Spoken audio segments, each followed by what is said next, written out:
Notre objectif était de changer le régime d'Idriss Déby Itno. Tous nos matériels de guerre, véhicules et munitions proviennent exclusivement de la Libye. Nous ne sommes pas des politiciens, nous sommes des soldats.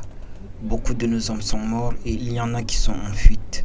Je profite donc de l'occasion pour lancer un message à tous nos frères d'armes qui sont toujours en rébellion.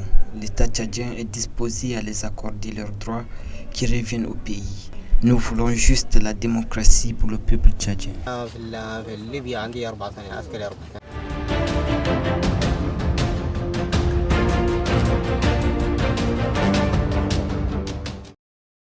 Entre le 15e et le 19e siècle, plus de 11 millions d'hommes, de femmes et d'enfants ont été capturés en Afrique, déportés à travers l'Atlantique et réduits en esclaves pour travailler dans des conditions très dures au sein d'exploitations coloniales en Amérique. Des décennies passées, la France, à travers son ancien chef d'État en la personne de Jacques Chirac, a choisi en 2006 la date du 10 mai, date commémorant l'adoption de la loi tendant à la reconnaissance de la traite et de l'esclavage en tant que crime contre l'humanité du 21 mai 2001, aussi appelée loi Taubira, nom de l'ancienne ministre de la Justice, garde des Sceaux, Christiane Taubira, qui s'est beaucoup investie pour l'adoption de ce texte. Le Code noir, qui a séjourné dans le droit français pendant près de 2 siècles, stipule que l'esclave est un meuble. Cette inscription dans la loi, cette parole forte, sans ambiguïté, cette parole officielle et durable, constitue une réparation symbolique, la première et sans doute la plus puissante de toutes. À travers la loi Taubira, la République française reconnaît que la traite négrière transatlantique ainsi que la traite dans l'océan Indien d'une part et l'esclavage d'autre part perpétré à partir du XVe siècle aux Amériques, aux Caraïbes et dans l'océan Indien contre les populations africaines, amérindiennes, malgaches et indiennes constitue un crime contre l'humanité. De même, elle prévoit qu'une place conséquente soit accordée à la traite négrière et à l'esclavage dans les programmes scolaires ainsi que dans les programmes de recherche en sciences humaines et en histoire. 20 ans après la loi Taubira, la question de la réparation matérielle reste le défi à relever pour les associations des victimes. Ce lundi 10 mai 2021, une cérémonie a été dirigée par le président français Emmanuel Macron dans le jardin de Luxembourg, une 3e depuis son quinquennat. Objectif, se recueillir devant le mémorium dédié aux victimes. Il faut dire que la France est et demeure le seul État qui reconnaît l'esclavage comme crime contre l'humanité à ses jours dans le monde.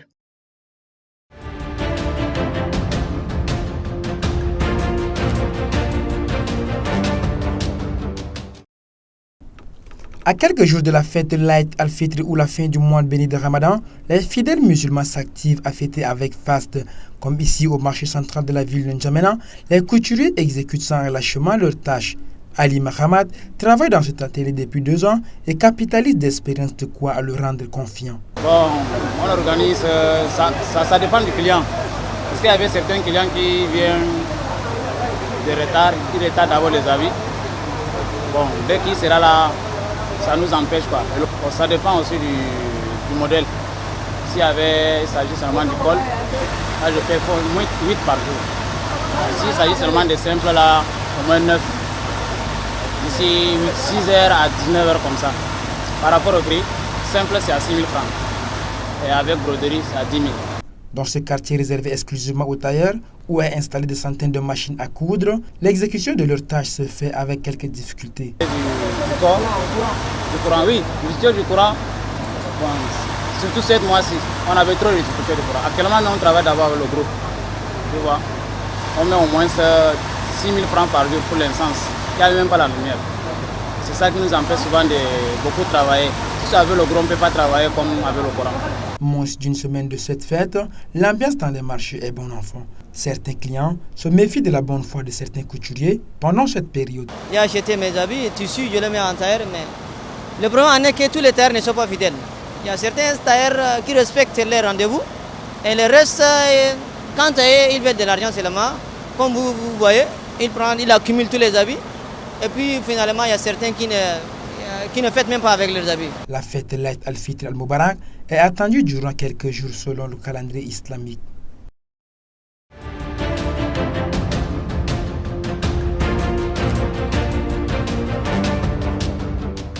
Le Zakat al-Fitr, c'est un acte prophétique que le prophète Mohammed sallallahu alayhi wa sallam a demandé de tous les fidèles musulmans, soit femmes, hommes, grands, petits, chacun va faire sortir un sa. Un sa est égal à un koro. Nous avons ici au Tchad, on connaît les koros. Un sa est égal à un koro. Et comme le prophète sallallahu alayhi wa sallam a dit, chaque musulman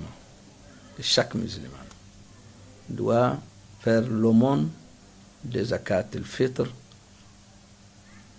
Elle purifie le fidèle. Aujourd'hui au Tchad, nous avons beaucoup de différentes denrées de nourriture qu'on les mange aujourd'hui, les denrées alimentaires. Nous avons le mil, nous avons le sorgho, nous avons le riz ou d'autres grains. Si dans d'autres localités comme le BET, on peut dire, si ils ne trouvent pas ces denrées alimentaires, ils vont faire sortir un koro de date.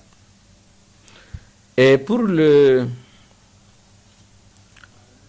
gens qui élèvent les animaux parfois, qui sont dans l'herbe rouge, n'ont pas de mine, la plupart de leur nourriture et c'est du lait, on peut dire qu'il faut faire sortir du lait, un koro.